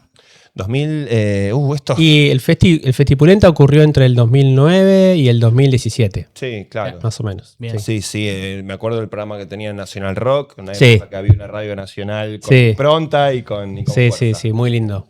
Bueno, Sí. Che, ¿cómo viviste estos días de la muerte del indio, la respuesta popular, lo que se está generando, como todos estamos como atravesados por esto? ¿Vos qué te estuvo pasando? Bueno, soy periodista musical, entonces por un lado me afecta como escucha, que es lo más importante, y después no dejo de pensarlo también como periodista, ¿no?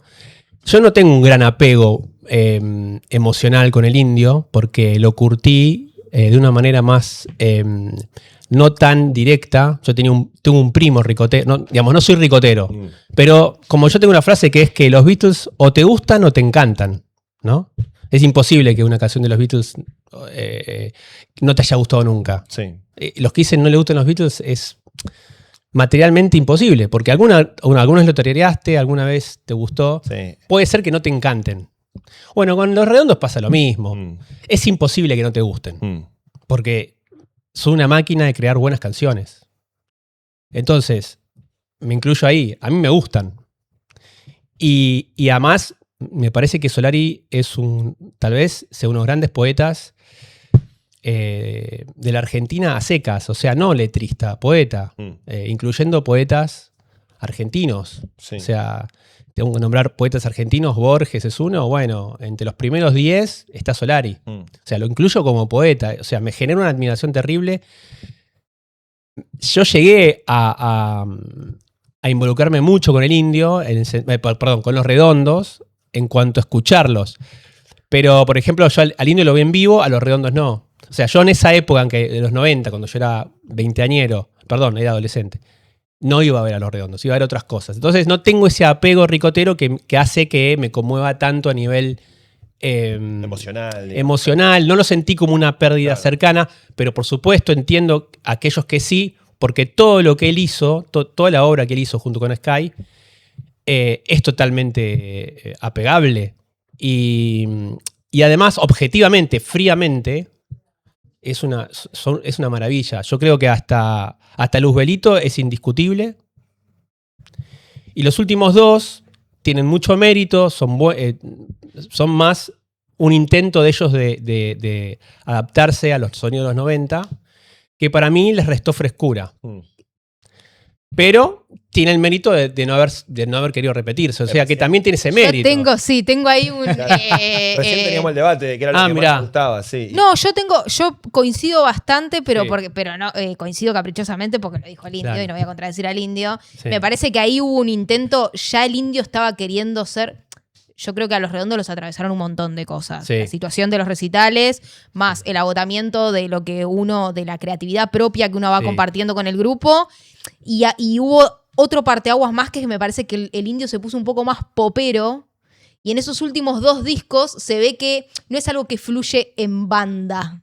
O sea, obviamente son buenísimos, pues son buenos o excelentes. Claro. O sea, buenos van a ser, no van a ser discos malos. Claro. Pero lo que digo es, el indio después, a raíz de la muerte de Cerati, que manda esa carta, que todo el mundo se emocionó mucho, qué sé yo, le hace una entrevista al poco tiempo, creo que con Pergolini por teléfono en la radio, y le dice... le pregunta a Pergolini, dice, che, ¿y esta pica que había con Soda, qué sé yo? Y dice, hay algo muy positivo que pasó con Gustavo, que es que Soda pudo decir que se separaba y no hubo especulaciones. porque Gustavo sabía lo que quería hacer, que es yo me voy para ser solista.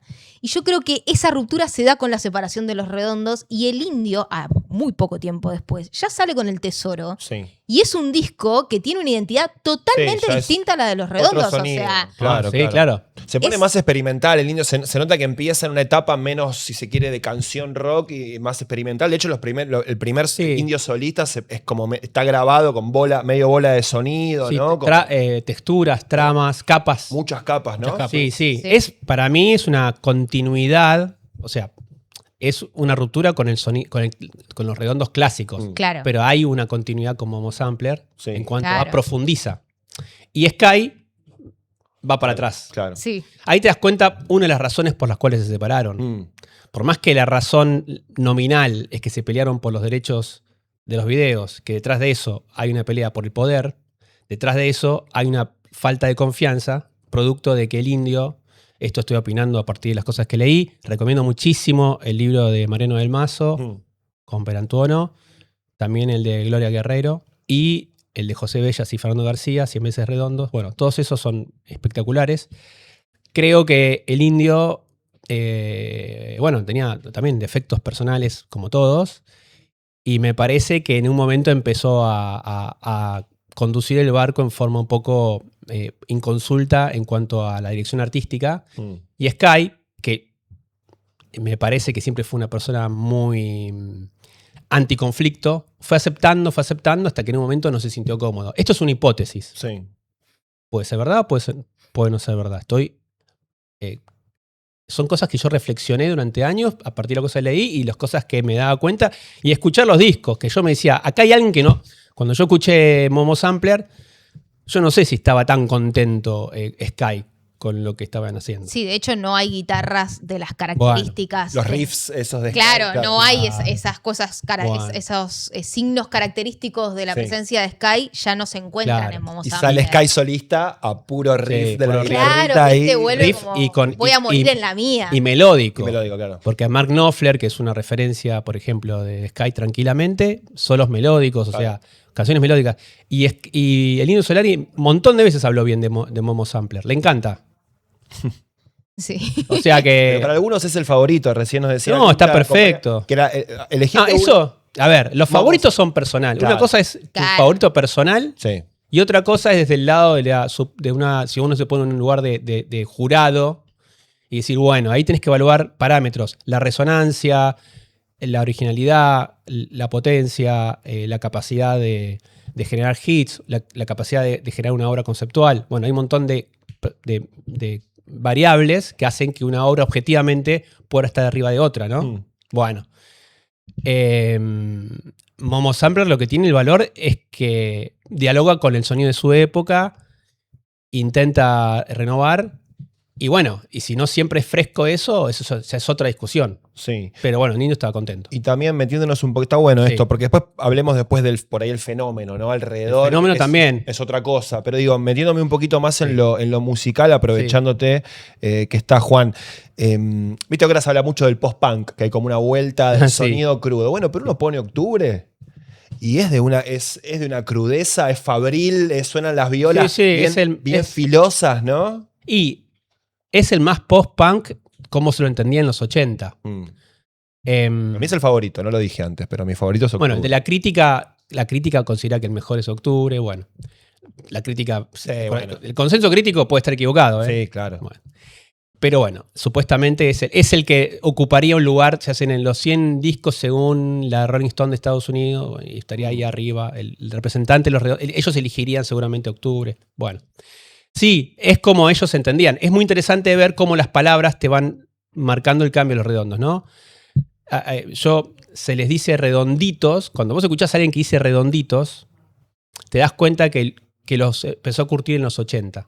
Porque en los 80 se le decía redonditos, porque era una de las bandas insignias de la cultura.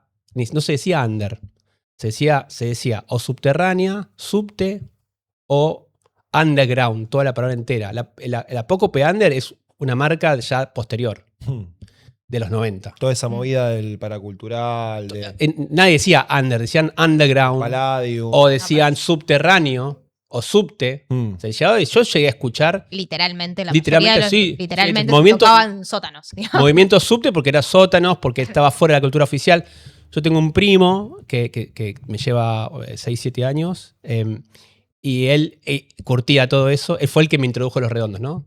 Yo estaba, no sé, fin en la primaria, totalmente copado con el pop de los 80 y con Soda Stereo y los Kylax, todo eso. Y los redondos era algo que yo no lo pasaban por los medios de comunicación. Claro. Recién eso empieza a ocurrir con La Mosca y la Sopa. Ahí es cuando ya explota. Eso es un movimiento muy aluvional, ¿no? Eso es interesante marcar. Los redondos se fue haciendo muy masivo secretamente. Hasta que ya los medios de comunicación lo tuvieron que poner. Ellos rechazaban los medios de comunicación, pero los medios de comunicación en un momento tuvieron que hacerse eco de que los tipos eran eran una de las bandas más, todavía no tanto, pero estaban en emergencia. Y me acuerdo, de repente, ir al primer año del secundario y que la mitad de yo cambié el colegio y la mitad de mis compañeros ya estaban totalmente obsesionados, o sea, escuchando todo el día La Mosca y la Sopa, y fui a Villa Gesell y yo caminaba por la 3 y todo el tiempo estaban pasando, yo tenía 14 años y todo el tiempo estaban pasando Mi Perro Dinamita o La Bestia Pop. Un poco de amor francés. Ahí va. Un poco de amor. Sí, Cuando yo. boliche sonaba, Claro, sí. eso era totalmente así. Ahora, 2 años antes, yo estando en sexto grado, le pregunté a mi primo, porque yo veía que mi primo tenía un montón de discos y iba a ver a Los Redondos todo. Y decía, pero, ¿qué onda Los Redondos? Y él me dice, no, bueno, es una banda rara. Y después le dije, pero ¿cuál es el tema conocido de ellos? Porque claro, para mí, en mi cabeza, tiene que haber un hit. O sea, Depeche Mode, Erasure, Guns N' Roses, Bon Jovi, todos tenían hits a partir de los cuales vos entrabas a las bandas. No tienen hits. ¿Pero cómo? Bueno, el que un poco alguna vez puede ser Ropa Sucia, me dijo. Él lo puso, me acuerdo que lo puso. Y dije, pero esto no es un hit. Bueno, pasó el tiempo. Ya un día fui a lo de mi primo, me grabé todos los discos, ya en el secundario dije, no, yo quiero escuchar Los Redondos bien. Me fui, me grabé todo en un TDK, me fui grabando los discos. Y después empecé a escuchar, mediados de los 90, y descubrí que eran todos hits en realidad. Porque si vos escuchás todos los temas de la mitad de los de octubre son hits. Hits en el sentido que son pegadizos, son entretenidos, que tienen estribillos impactantes, que se te quedan, que los tarareás, que son melódicos. Y ya, pero esto es un hit, o sea, tienen 15, 20 hits. Y eso la gente los fue volviendo populares con la escucha. Y hoy vos agarrás cualquier disco y prácticamente tengo, no sé, un familiar grande que no consume rock, pero conoce un montón de temas de Los Redondos. Claro. O sea, ¿qué pasó? ¿No eran hits, pero sí eran hits? No, la gente los volvió hits y tenían el poder de ser muy accesibles. Entonces, ¿qué era lo que no era accesible en esto? Porque entonces hay un problema, hay una paradoja. Claro, sí. ¿Cómo puede ser que supuestamente era música extraña, difícil, no sé qué, y de repente, 10 años después, todo el mundo lo estaba escuchando? Uno de los dos está equivocado. Sí. Y le decíamos, los que le dicen redonditos, fue esa época más under, y los que le empezaron a decir redondos, fue en los 90. En los 90 ya la gente empezó, los nuevos empezaron a decirle redondo. Nadie decía de redonditos. Claro, yo recién le hacía la pregunta a Lucha y a Leki. Les pregunté lo mismo. ¿Cuándo creen ustedes que cambió ese público?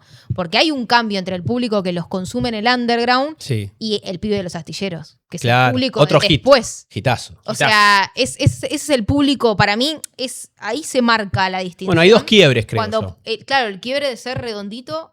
Bueno, yo creo que hay dos quiebres. El primer quiebre, que lo marcan muchos periodistas, es un bayón, que hacen un sonido más rifero, más fuerte. Ahí los shows empiezan a nutrirse más de hinchadas de fútbol de a poco, ¿no? Progresivamente, pero todavía eran subte, eran underground, todavía lo eran. No querían tocar en obras, hasta que finalmente acceden a tocar en obras. Crecen con el siguiente, con Man Bang, y la explosión comercial es el segundo quiebre, que sería La Mosca y la Sopa.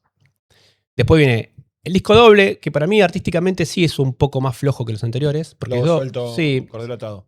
Es una especie de continuación. Y ya la primera vez donde el indio dice, no, pará, nosotros no somos una banda no sofisticada. Podemos hacer algo más sofisticado y hacer un disco oscuro, que para mí es espectacular, que dialoga desde el formato con el tercer disco de Pearl Jam, eso lo dijo el Indio aparte, era fanático de el tercer disco de Pearl Jam, se me fue el nombre, Vitalogy. Vieron que, que el packaging es parecido. Sí.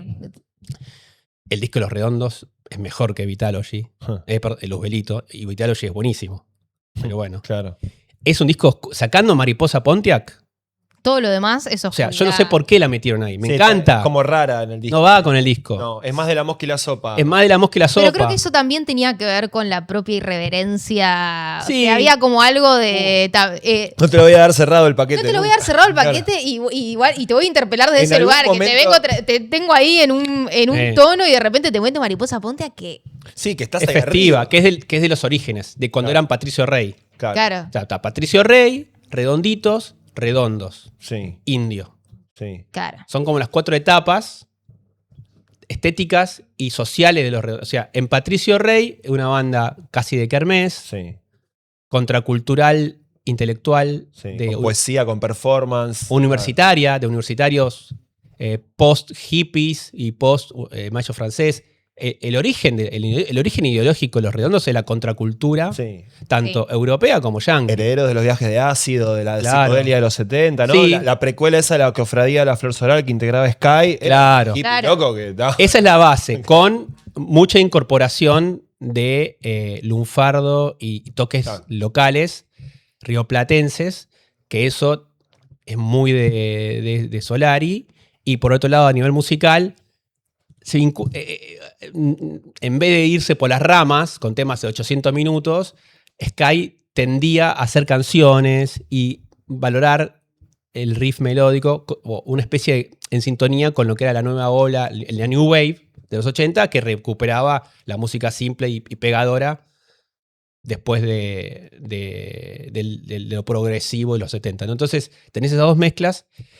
Y algo que escuché de Varey y me quedó grabado es que Los Redondos, Solari, es muy Tano.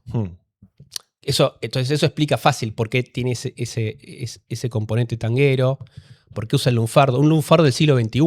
No es el lunfardo de Solari, actualiza el lunfardo, lo vuelve a hacer vivir. Sí. Cerati es mega anglo, es lo más anglo que puede haber. Lo cual no significa que no sea argentino, porque como dice Borges, ser universal es característica argentina. Los dos son muy argentinos. Cerati también. Pero Cerati vibra con lo cosmopolita y vibra con lo anglo. O sea, desde el primer disco con The Police hasta el último, con el shoegaze y el shoegaze de Dynamo, todo eso, él vibra con lo de afuera. Y en Solari, sacando Momo Sampler, que sí tiene cosas medio industriales, que son anglo, vas para atrás. Y yo tengo que pensar en Italia, en las canzonetas italianas. Sí. La forma de cantar de él es única. Por eso. Entonces, eso es Patricio Rey. Y después ya viene Redonditos, que es cuando empiezan a codearse con Sumo, cuando empiezan a codearse, empiezan a crecer de a poquito, ya editando el primer disco y Octubre. Ahí ya el periodismo de rock los ama. Y es como decir, che, ¿qué pasa ahora? ¿Viste a tal banda? Son increíbles, tenés que ir a verlos. Y vas y son pequeñas fiestas donde todo el mundo es feliz, hay una comunidad. Sí. Y había bastante homogeneidad, Claro. ¿no? Gente que iba a la facultad, o no, pero que tenía inquietudes intelectuales, artísticas, estéticas. Todos leían la misma revista, ¿no? La CPS, el Expreso Imaginario. Todo eso, Sims, o sea, Claro. yo no sé por qué se peleó exactamente Sims, pero me parece Sims con el monologuista. No, imagínate Sims tratando de leer un monólogo, eso que era un salvaje. Claro. Tratando de leer un monólogo en la época de La Mosca y la Sopa. Claro. Nadie lo iba a escuchar. Entonces, después de eso ya viene la época de la irrupción del suburbio. De las patas de los que vienen en el conurbano, o no, pero digo, esa otra clase social que lo hace propio y espanta silenciosamente, porque nunca se lo reprochan a muchos periodistas de rock, a mucha gente que iba en esa época, y se genera Los Redondos, no Los Redonditos. Yo creo que no hay una etapa mejor que la otra, porque Solari, si le preguntas a Solari, él es fanático. Él siempre se va haciendo fanático de cada etapa que va pasando. Los puristas, no. son más Solaris que Solari. Más solaristas Más solaristas que Solari. Son Claro. más- Ellos van a estar los que defienden la época de Patricio Rey, va a estar los que dicen, no, está bien, eso ya era demasiado sectorial, vamos, y están los que defienden los redonditos, ¿viste? Los exquisitos. O sea, es verdad, esos discos son los mejores por ahí, no sé. Y después Solari te va a defender siempre a las bandas que irrumpen y empiezan a hacer ese fenómeno como los redondos. Y es un fenómeno aluvional, un fenómeno inabarcable, un fenómeno donde se replican costumbres, hábitos del fútbol, ¿no? Por más que la música no tiene nada que ver, por más que no es que las letras de los redondos aplicaran cuestiones del fútbol, nada, no. Pero vos ibas a... Las crónicas que leía eran la parte salvaje que el fútbol trataba de contener, ahí había... Yo creo que hay algo compartido que explica muy bien esa identidad, que es uno entraba a Los Redondos invitado por alguien y uno va por primera vez a una cancha de fútbol invitado por alguien. Exacto, muy bueno. Ahí se configura un código que transforma ese público. Es movimentista, Los Redondos son movimentistas porque hay algo ahí que sucede que es, no necesitamos de nada más, no necesitamos de los medios de Muy comunicación. bien. Si tu primo te hace escuchar y te dice, no tengo un hit para decirte, pero vos escuchá y después decime. Muy bien, bueno, es movimentista a partir de los redondos, no con los redonditos. Claro. Los redonditos no eran movimentistas. Juan, me quiero guardar la Pero sí última. los redondos. La última, para antes de cerrar el programa, que es sobre la última etapa de Carlos del Indio, pero no me la digas ahora, porque le quiero pedir a Rama que nos cuente. El Indio se definió como un artista peronista en los últimos años. Totalmente. Abiertamente. Abiertamente peronista. Seguramente aquel dibujo que estuvo en la primera edición de Operación Masacre de Rodolfo Walsh, que cuenta la historia de los fusilamientos de José León Suárez. Totalmente. Podría haber estado algo así en una tapa de ese tipo de dibujo medio Juan, deforme. Estuvo, Juan, yo estos días, a mí me pasa lo mismo que le pasa Por a eso Juan. yo lo identifico, ¿no? Claro, me pasa lo mismo que le pasa a Juan, ¿viste? Yo no soy un ricotero per se, pero sin embargo me atraviesa porque es una música excelsa, buenísima. Este ricotero Claro. per se. Y estaba escuchando Maldición va a ser un día hermoso, lo tenía en la tele mientras estaba tomando unos matecitos pensando en la nada. Y me di cuenta, che, loco, como vos decís, esa imagen yo la vi, y sí, efectivamente la vi en la tapa de Operación Masacre, el libro de Rodolfo Walsh que registra lo sucedido en los basurales de José León Suárez un 9 de junio de 1956, o sea, hace 2 días atrás. Que se conmemora el día de la resistencia peronista, 70 años atrás.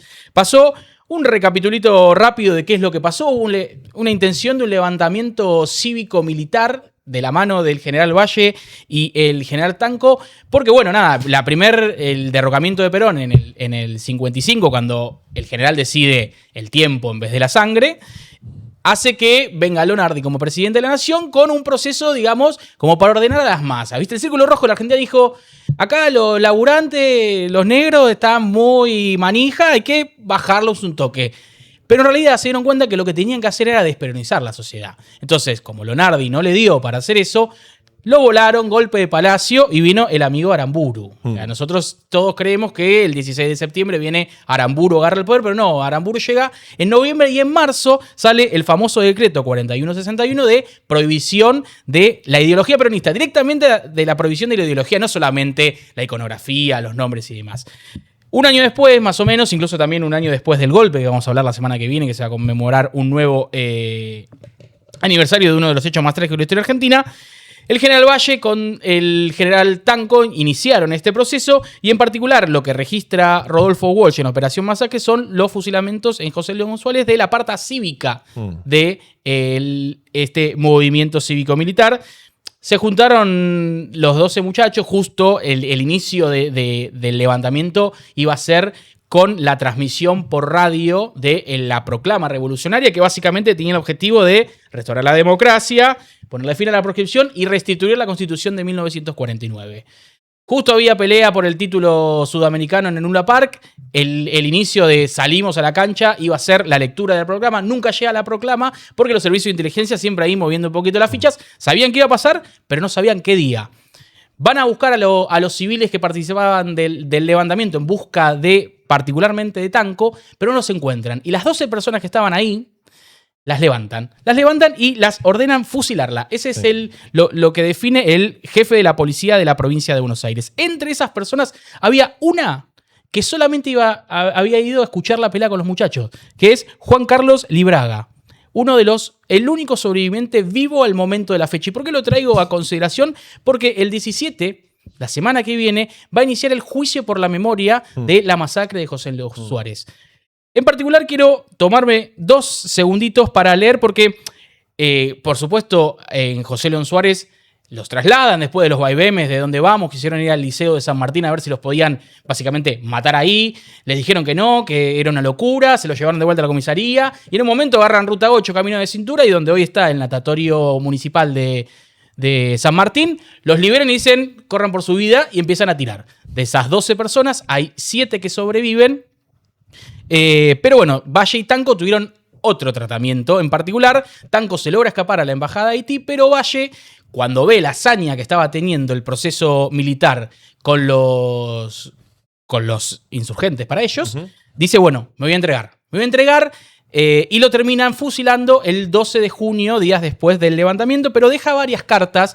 Y una en particular es la carta que le deja a Aramburu, por medio de su hija Susana, que Susana llegó a hablar con el Papa por medio de telégrafo para pedir que desistan del fusilamiento de Valle, pero Aramburu dijo, no muchachos, si matamos a la pata civil, a la pata militar hay que hacerla cagar, básicamente. Y dentro de las cartas, una de ellas dice que es muy interesante porque podemos hacer el paralelismo con esta frase de maldición va a ser un día hermoso. Vos decís, maldición y después día hermoso, ¿cómo es esto? Es la poesía del indio. Dentro de pocas horas usted tendrá la satisfacción de haberme asesinado. Con fusilarme a mí bastaba, pero no, han querido ustedes escarmentar al pueblo. Entre mi suerte y la suerte de ustedes me quedo con la mía, porque mi esposa y mi hija a través de sus lágrimas verán en mí un idealista sacrificado por la causa del pueblo. Las mujeres de ustedes, hasta ellas, verán asomarles por sus ojos sus almas de asesinos, y si les sonríen y las besen es para disimular el terror que les causan. Vivirán ustedes, sus mujeres y sus hijos, bajo el terror constante de ser asesinados, porque ningún derecho, ni natural ni divino, jamás justificará tantas ejecuciones. ¡Viva la patria! Cierra. Acá hay un tránsito, porque me parece interesante una frase que es, entre mi suerte y las de ustedes, elijo la mía. Me suena mucho a maldición va a ser un día hermoso. Es esa rebeldía estoica de digo, bueno, con el tiempo la justicia divina dirá que este lado tenemos razón. Y como pasa con el indio, como todos los indios, como todos los ídolos populares, siempre que vivan en el imaginario colectivo, en el corazón del pueblo, estarán siempre presentes porque nos pueden matar, nos pueden fusilar, nos pueden proscribir, pero acá siempre vamos a estar. Muy bien, Rama, muy bien. ¿Y dónde asociaba yo la imagen de la portada de Operación Masacre con...? Porque Bang Bang, el cuarto disco que sale en 89, tiene esto en la tapa. Es la misma imagen. Tiene la misma imagen. Por eso en el cuadrito que vas a ver allá, Juanma, que lo tenés atrás, está el indio con el cuadro de Goya, que es un cuadrito se dibuja, es de 1800, el cuadro se titula 3 de mayo de 1808, es cuando inicia el proceso de independencia española por la intervención francesa, allá a los principios del siglo XIX. Muy bien, muy bien. Entró acá la columna de Rama sobre el Día de la Resistencia Peronista. No lo fusiló la Cruz Roja en este caso. No. Los muchachos lo fusiló la dictadura de Aramburu. Todo también cumplía un poco con ese, pabellón séptimo es eso. Claro. Es el instrumento de la cultura, de la potencia de lo artístico, que por más que un gobierno de facto caprichoso quiera desaparecer algo que está enmarañado y ya forma parte de las entrañas, de una forma de no solamente de pensar, sino de vivir y de sentir, en la mayoría de los casos es la cultura lo que permite que eso siga permeando bajo tierra y cada determinado tiempo va a volver a salir. Sí, esa franja que vos veías de la Cruz Roja en el brazo fue una decisión artística mano a mano entre el Indio Solari, por supuesto, y Rocambole Cohen, que es el gran artista gráfico detrás de la iconografía del Indio Solari. Bueno, claro, acá otra gran beta para hablar del indio, ¿no? Terrible. La carnadura histórica que tiene su obra en parte, ¿no? Está lleno de citas de momentos icónicos de la historia pop del siglo XX, tanto social como artística. O sea, Me mata Limón refiere a Pablo Escobar, ahora todos lo sabemos, pero cuando salió no lo sabíamos. Algunos sí, pero digo, y el tipo lo metió como un guiño, no, como un placer que tardó en su... igual, aunque no supiéramos, estaba bien, ¿no? Sí, pero, bueno, él hacía todo el tiempo de las citas, ¿no? Al siglo XX. Juan, estamos terminando, pero me había quedado colgada la pregunta, porque me interesaba también tu mirada de esa última etapa del Indio, ¿no? De los discos solistas que tienen por ahí. Bueno, lo empezamos a explorar diciendo que era la continuidad por ahí de un sonido más experimental. ¿Cómo te pegaron a vos como escucha esa última etapa del Indio? Los escuché menos, me atrajeron mucho menos. O sea, no soy fan del Indio solista, lo respeto, me parece que él hizo lo que quería hacer, que eso es un gran valor. No se adaptó. Por un lado, no se adaptó a lo que los ricoteros pedían de él. Yo creo que el Indio hacía algo... Volvía a las fuentes, como en un punto hizo Sky. Los ricoteros hubieran estado felices. Los ricoteros tuvieron que adaptarse a ese salto al futuro, entre comillas, que hizo el Indio. Los desafió por ese lado. Puso por arriba su capricho es peyorativo, no. Su voluntad, su decisión de ir por ese lado, aunque no sea a priori popular, y el riesgo de que lo rechacen, y no solamente no lo rechazaron, sino que siguió manteniendo el público, incluso por ahí un poco más, porque se sumaron nuevas generaciones. Y Sky, que volvió un poco a las fuentes, mantuvo por ahí el público en cantidad de gente que era el público de los 80. En cantidad de gente, digo, ¿no? Es loco eso. También tiene que ver con que los cantantes siempre son más populares que los guitarristas. Por más que los guitarristas sean más importantes musicalmente. Eso es algo que se da, no sé por qué pasa, yo creo que tiene que ver con una cuestión antropológica de que uno quiere... La voz es un instrumento irreemplazable y que vos te llega al alma y no hay forma de que eso pueda ser suplido por capacidades musicales. Los Smiths, Morrissey no componía una sola canción y se separaron y Morrissey fue más famoso y el pobre guitarrista, que era buenísimo, hacía todas las canciones, lo escuchó un cuarto de gente que el otro y menos prestigio todo. Y si vamos... hay casos. Si vamos así, hay un montón de casos más. Pero digo, el Indio es eso. Igual, obviamente, escuché los discos. Hay discos un poquito más cancioneros. Porco Rex creo que es el que más me gusta. Me pareció muy poético el último disco, con esas referencias a la muerte. 8 años antes, ya estaba pensando en la muerte. Me parece que se vuelve un tipo mucho más añoso y a la vez adulto, orgulloso de ser viejo, por el lado existencial. Él recién se acerca al kirchnerismo con la emergencia, después de la muerte de Kirchner. Previo a eso, como gran parte de muchos, podría estar apoyado a distancia, no, andás a ver, nunca lo expresó. Pero él empezó a posicionarse y a decirlo públicamente, yo me acuerdo, con 678, con 2010, 2011, después de la muerte. Yo creo que lo habrá conmovido. O sea, vos tenés gran parte de la obra de él. Sí, ahí viene la frase que usa mucho la UES de ellos tuvieron las pelotas para enfrentarse a los poderes reales. Claro, bueno, todo eso. Él estaba en sintonía. Muerte de Néstor. Yo creo que algo interesante es que yo considero que los primeros años de Kirchner no son kirchnerismo, son postdualdismo, ¿no? Hasta que lo echa a la baña.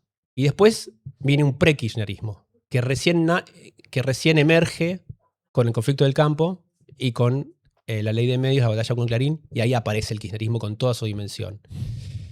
Y genera un electorado, genera gente que yo lo vi, me decían, yo voté a Carrió en el 2007, voté a Carrió, voté a Pino Solanas, pero me arrepiento, yo tendría que haber votado a Cristina en 2007. Bueno, un montón de gente que yo vi ahí en ese momento. Ni hablar 2003, ¿no? Sí. Yo voté a Kirchner por Duhalde. Está lleno de gente que votó a Carrió, bueno, otras cosas. El Indio le pasó lo mismo que a mucha parte de la sociedad. Se conmovió, se sintió identificado. Y yo creo que ahí lo que hay que decir es que no es que el Indio cambió. Los valores que el Indio defiende fueron siempre los mismos. En todo caso, el kirchnerismo adoptó valores más cercanos a una visión de centro-izquierda que el indio valoraba. Y entonces hubo una confluencia natural.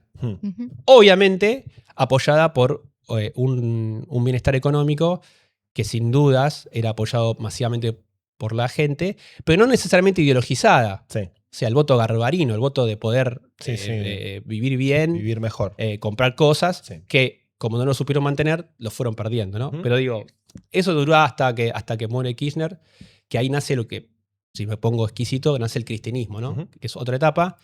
Y ahí es una profundización del kirchnerismo, el cristianismo, y ahí el Solari se hace más cristinista. O sea, Solari acompaña todo eso, y me parece que fue muy auténtico en ese acompañamiento, y ahí perdió incluso prestigio también. No le importó perder prestigio, como en su momento a Discépolo no le importó perder prestigio cuando se explicitó como peronista y hacía sus obras de teatro, y lo escrachaban a Discépolo. O ¿cómo se llama? Y tuvo que bancarse eso. Solari lo que tenía a favor es que había una lealtad, o sea, sus bases indudablemente eran peronistas, las bases de Solari, por más que él no sea el típico liderazgo peronista, pero sus bases lo son, y eso se pudo ver en cada una de las presentaciones, en Tandil, en Gualeguaychú. Son todas escenas, desde el punto de vista de Santoro, el pintor, muy peronistas. Total. Conducidas por un tipo que no representa el liderazgo peronista. No es que no se parece a Perón. No. Pero sí es popular, sí es carismático, sí es profético, sí es pasional. Lo cual lleva a pensar que no solamente alguien peronista puede generar eso. Yo soy peronista y lo que yo remarco es que los peronistas no tenemos el derecho de creer que la representación popular es exclusiva de los peronistas en cuanto a la doctrina. No, Solari no cumple con casi ninguna de las cuestiones que se parezcan a Perón, o de lo que escribió Perón, y sin embargo construyó un liderazgo que aunó a las masas y que las hizo felices en cada momento donde fueron, y que no hay ninguna duda que fue nacional y popular. Entonces, bueno, es más complejo que pensar que el peronismo es el único que puede conducir. Juan Manuel Trasburgo, gracias por haber venido a Sopardo. Un placer, ¿eh? Se terminó el programa. Ramón, hemos hecho Tremendo. la misa completita. Acá el homenaje que merecía el indio de parte de Azopardo. Gracias, Coti. Gracias, Rama. Gracias, compañeros, compañeras que están detrás de las pantallas, de las cámaras. Renata, Ariel, que siempre están acá. Fede, que están acá atentos a que todo salga bien. Yo soy Juan Gentile, nos despedimos hasta el próximo jueves cuando hagamos un nuevo programa de Azopardo y espero que con una victoria de Argentina en el debut del Mundial. Chau, chau.